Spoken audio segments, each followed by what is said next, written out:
These are my first thoughts about how I might contribute to the adult pedagogy theme.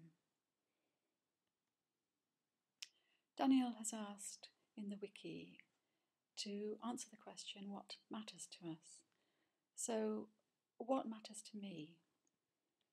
For me, the thing that I'm most interested in at the moment is how we can give people ownership of learning to help them make meaning out of their learning and to develop their identity. So as a teacher, how do I do that? And how can people achieve that ownership of learning? Recently, I've become more and more interested in how the provision of learning spaces helps people to grow, appropriate learning spaces, and how we might design those learning spaces.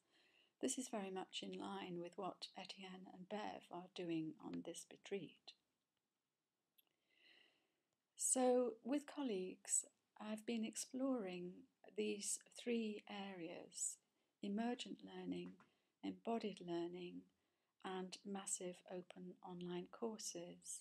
And also in the wiki, Jutta has referred to massive open online courses and her interest in open and closed learning, in facilitated learning as opposed to moderated and taught learning. I'm not sure if that makes sense or even reflects Jutta correctly, but I think there's a lot of overlap between Jutta's questions and what I'm doing. So embodied learning, I was asked that question yesterday online, and also asked about emergent learning and complexity theory online, and I realised that I made a real mess of my answers, got in a terrible muddle, couldn't think straight, and that's one of the reasons for working on getting in a muddle again now, working on getting this video together. This picture here is an embodied learning environment designed to help children explore their learning through their bodies. I haven't got time to go into it and explain it in detail, but if you're interested, I can provide you with a link to further information. It was designed by my colleague Simone Gumptau with colleagues of hers. She works at Portsmouth University.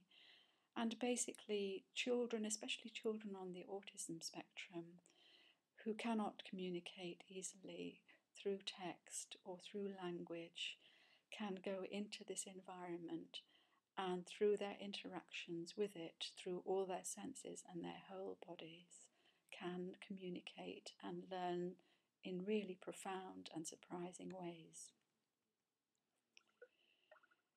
This diagram here is from a paper which we have just submitted and had accepted to the Iridol journal, and right at the end of this presentation here I've put a link to references. What we did in this was to try and think about how different courses are designed and the extent to which they're designed for prescribed learning or emergent learning. So on this diagram, the centre dark zone is the prescribed learning zone. The white zone is the sweet emergent zone, where you get the most emergent learning. And as you move outwards, learning becomes a bit more scary, and right at the edge it becomes chaotic, and you can actually fall off the edge, drop out of course, for example. The dots relate to factors that we decided on, characteristics of emergent learning that would depict or we could explore in relation to emergent learning. Again, I haven't got time here to go into this in detail, but I'll show you one or two more pictures to try and explain. So this is a MOOC design. You can see that most of the learning is emergent, and in fact MOOCs are designed for emergent learning. There are some areas that are a bit more edgy and scary out towards the edge. So here are 4 case studies that we looked at. You can see that teacher training is very much clustered around the prescribed learning zone, which you would expect in a standards-driven curriculum. And on the right of that is the e-business and innovation course at Lancaster University, where the program leader was trying hard to move his program into the sweet emergent zone. CCK08 is the MOOC I've just been talking about, and Mediate is the embodied learning environment that I've described. These are the factors that we looked at to draw those learning scapes.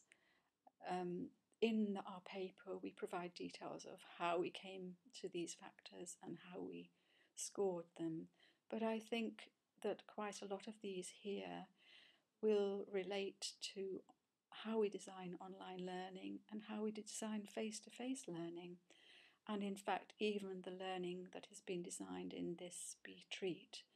I'm sure we'll be able to recognise some of these characteristics. For example, I've been impressed at how adaptive this BEtreat has been. Every day changes have been made in the light of our feedback, and so adaptive there in the second column would score highly if I was drawing a scape for this BEtreat. So you might think, so what? Why bother with this? Why is it important? Well, for me it's important, and it matters to me because for me learning is all about becoming who you want to be, becoming who you can be. And as a teacher, I'm very interested in thinking about how I might help people become who they want to be. And in recent work, I've realised that I can do that a lot by considering the learning spaces that I create for learners to grow into. And at the moment, because of this BEtreat, I'm considering how this BEtreat is one of those spaces.